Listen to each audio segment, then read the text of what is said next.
Amazon জঙ্গল পৃথিবীর সবচেয়ে বড় রেইন ফরেস্ট। কিন্তু আপনি কি জানেন আমাদের পৃথিবীতে অ্যামাজন জঙ্গল ছাড়া আরেকটি রহস্যময় জঙ্গল রয়েছে যার সম্পর্কে মানুষ কমও জানে। এই রহস্যময় জঙ্গলটি হলো কঙ্গো রেইন ফরেস্ট। আফ্রিকার ঠিক মধ্যভাগে অবস্থিত কঙ্গো রেইন ফরেস্ট কোনো একটি দেশের সীমাবদ্ধ নয়। এটি আফ্রিকা মহাদেশের একাধিক দেশ জুড়ে ছড়িয়ে থাকা এক জীবন্ত সবুজ পৃথিবী। আয়তনের দিক থেকে এটি অ্যামাজনের পর বিশ্বের দ্বিতীয় বৃহত্তম রেইন ফরেস্ট। ভাবুন, আপনি একা দাঁড়িয়ে আছেন পৃথিবীর সবচেয়ে ঘন জঙ্গলের মধ্যে। চারদিকে শুধু বিশাল বিশাল গাছ, এতটাই ঘন যে সূর্যের আলো পর্যন্ত মাটিতে পড়ে না।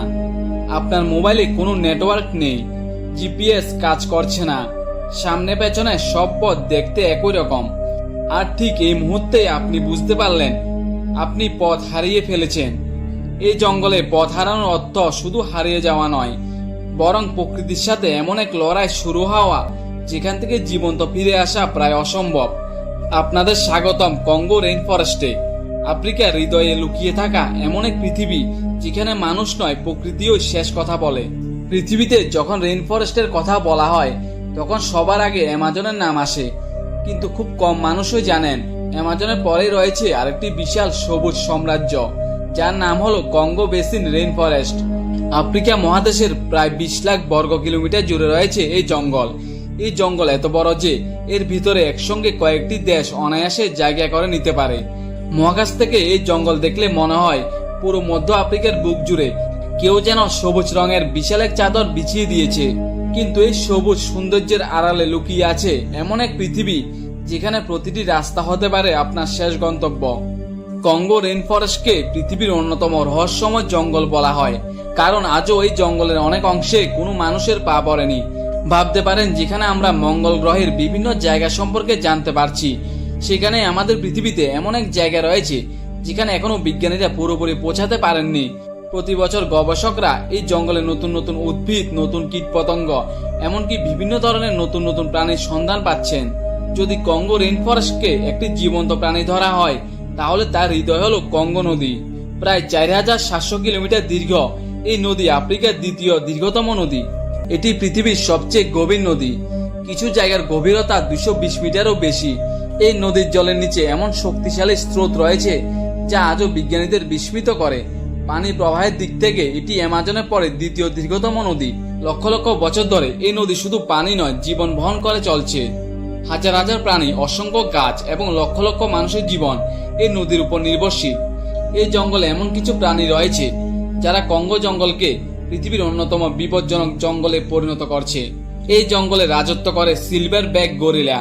একটি পূর্ণবয়স্ক গরিলার ওজন প্রায় 200 কেজিরও বেশি হতে পারে। গবেষণায় দেখা গেছে একটি গরিলার শক্তি একজন মানুষের তুলনায় প্রায় 10 গুণ বেশি। তবে অবাক করা বিষয় হলো গরিলা সহজে আক্রমণ করে না, কিন্তু যদি সে মনে করে তার পরিবার বিপদে পড়ছে তাহলে মুহূর্তের মধ্যে শান্ত প্রাণীটি ভয়ঙ্কর যোদ্ধায় পরিণত হয়। আমরা সাধারণত হাতিকে শান্ত প্রাণী হিসেবে জানি, কিন্তু কঙ্গো জঙ্গলের হাতি সম্পূর্ণ আলাদা। এরা ঘন জঙ্গলে বসবাস করে বলে মানুষের সঙ্গে খুব কমই দেখা হয়, তাই মানুষকে এরা সহজে বিশ্বাস করে না। একটি বন্য হাতির ওজন কয়েক টন পর্যন্ত হতে পারে। ঘন জঙ্গলের মধ্যে হঠাৎ সামনে পড়ে গেলে পালানোর সুযোগ প্রায় থাকে না।